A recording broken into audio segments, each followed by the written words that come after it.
The new cultural centre gets the green light, but not all agree it's a good idea. We'll find out what the new cultural centre has in store and when doors will be open to the public. Find out why the Bromptons at Cherrydale has stood unfinished for 3 years and what is going to happen to it.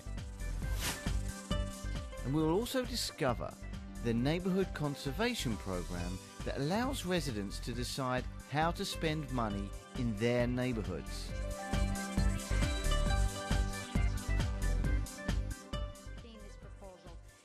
The Arlington County Board has approved plans to transform the former museum site in Roslyn into a cultural centre.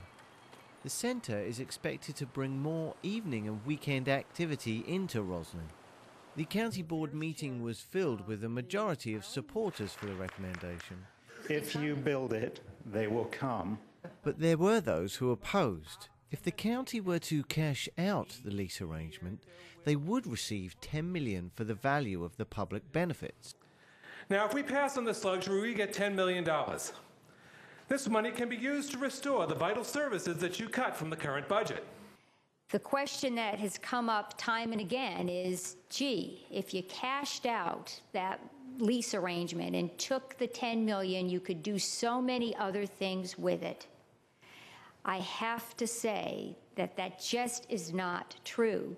That site plan amendment that generated the $10 million of value that we are using in this project was a site plan amendment for a project in Roslyn on 1812 North Moore Street.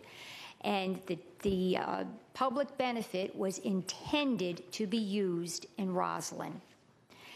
I believe that there is no better use for that money than to put it all together and to try to create something that's bigger than its parts. And that's what this cultural center does. So that's really the answer on that $10 million. We are not trading off other things because that $10 million would have to be spent in Roslyn. In the end, people can say there are resources going here that conceivably you could do something else with, and they're right. But the question is, what kind of return do we have in the long run? Because we have to not only get through the immediate economic crisis that the country, our region, and our locality faces. We have to think about what the benefits are in the long term. What kind of position is this county going to be in 2 years from now, 5 years from now, 10 years from now? We have an opportunity to gain access to over 50,000 square feet of space within walking distance of a metro station, rent-free for over 15 years. That is a value of in excess of $14 to $15 million. And so that has never presented itself before. The investment in the future is something that if we don't make it today, we lose not just this year, but off into the future. And so while it isn't the obvious thing to do, and other places will say, gee, how can you do that in this circumstance? I think that fairly analyzed, this is the kind of thing that would be irresponsible to not do. It's going to require, as you say, a tremendous amount of work. But before adopting the manager's recommendation, the board adopted 2 motions put forward by member Mary Hynes that require County Manager Ron Carley to report to the board each September detailing funds spent on the cultural centre, how business goals have been met, and establishing funding targets for PAYGO. Those are motions that I think will help ensure the board stays abreast of what is going on with the cultural center, what its economic impact is, and if we have to make some adjustments either to programming or in any other way, we'll be able to do it in a timely fashion. All those in favor, please signify by saying aye. Aye. Aye. And we're on our way to a cultural center. Thank you. So now adopted, what exactly is a cultural centre and what's going to happen there? It's really to be a multidisciplinary space. We'll have the dome, which you see behind us, which seats 220, and the former broadcast studio will become a black box that will seat about 125. And then we have a very unusual space. What used to be the video wall, that's a 2-story space and very long and skinny, would make an excellent ballroom.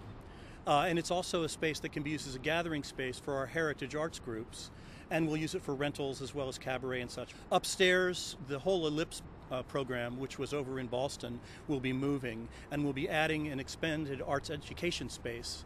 And then there are several areas within the dome, haven't been officially identified yet, where we think we can also have mini galleries that will be of use to the community.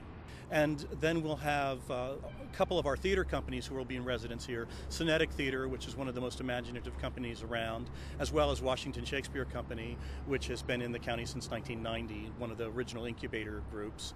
And then we'll also be bringing in dance, Lucy Bowen Macaulay, the Rosebud Festival will be coming here. And so those will be core partners. And then we'll be also reaching out to lots of neighborhood producers. We'll be able to approach community producers for just whatever creative ideas that they have. Roslyn is an area that is really being revitalized through the Business Improvement District and through a lot of the changes that are being made with the construction. And the one thing that's great is it is a centralized cultural center that is near the metro. And that's going to be really important. And hasn't there been a specific assessment of what sort of economic impact this might have on Roslyn? Impact is going to be anywhere from $8 to maybe as much as $14 million a year. So it's really a terrific impact. We're looking at about 250,000 visitors a year. We've done projections on every single program that we're going to have. The space will be open 7 days a week, 12 hours a day, and we're looking at up to about 25 events a week. So it's going to be extremely active. When might we actually see this cultural center open and inviting the public in for business? We're crossing our fingers that we can meet 10-10-10. So we're looking toward the fall, and we'll be having a real large series of opening events, a street festival, free events, a big gala, and then really hit the ground running. So it's extremely exciting.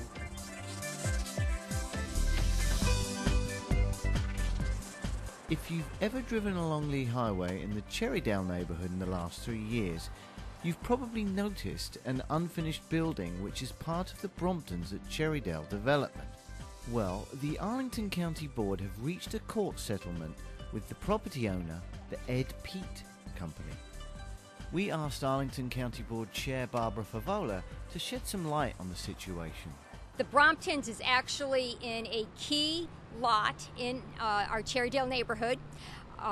In 2002, the county board approved a very comprehensive site plan for this. What we approved was a mixed-use project, and when the county staff went in and monitored for structural conformance with our code, the building didn't meet the structural code.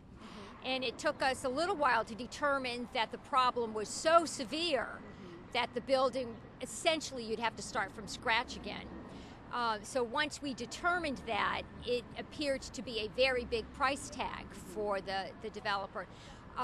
So we wanted to find a way where he was responsible for either fixing the building or paying the costs to demolish it. And this new contract or agreement that we've come up with is a way to do that. In that contract, the county has bound Mr. Pete to abide by the site plan that was approved with all that citizen input. Mr. Pete also is on a timeline for bringing the property into conformance with the site plan and with the county's building code. And actually, the timeline is pretty aggressive. He's supposed to complete exterior improvements by March of 2010 and interior improvements by September of 2010. The county will move forward and tear down that building if Mr. Pete can't meet the conditions of our contract. So you would not expect something like this to come up someplace else? This is the first time in my 12 years on the board that I've had this situation. Communities across the country have situations like this all the time. Arlington is such a high-quality community, and we expect so much from our developers. We usually get developers who have very deep pockets and can weather the storms and can actually correct mistakes they make pretty quickly. This was an anomaly. I think it is worth this is our neighborhood conservation program. It's a citizen-run committee. The Arlington County Board has approved $3.3 million in funding for proposed improvements to parks, streetlights and sidewalks in 9 neighborhoods. The funding has been approved under the Neighborhood Conservation Program. The Neighborhood Conservation Program has been around a very long time in the county, and it is one of those unique programs where citizens actually have established criteria for determining how to spend dollars. This is a wonderful program. We have to work together a lot to determine which projects are going to be our top priority, because individual streets or blocks will submit projects, and the neighborhood as a whole, through the Civic Association, prioritizes those projects to go in front of NC for funding. And so we work on things that are most important to a particular neighborhood. The neighborhood conservation plans are then presented to the county board, and the county board accepts them. We don't approve them because some of them, may not follow county policy to the letter, but we accept them as their vision. In an older neighborhood like ours that's missing a lot of curb and gutter, that's been our priority. Other neighborhoods, their priorities are parks, that sort of thing. And one of the great things is, for all of our projects, we get to work with a neighborhood conservation landscape designer. So we've been putting in a lot of street trees, and that's just wonderful for the neighborhood. A lot of these projects have met multiple county goals, such as improving pedestrian access, or enhancing our tree canopy, or just helping to stabilize or / revitalize the neighborhood. Now, if you're an Arlington resident, how do they get involved? I would start with my Civic Association, and I would work on my neighborhood conservation plan if my citizen association didn't have one already. And that's how I would do it. All politics is local, and when you're talking about allocating resources or bringing an amenity to your neighborhood, you need to talk to your neighbors.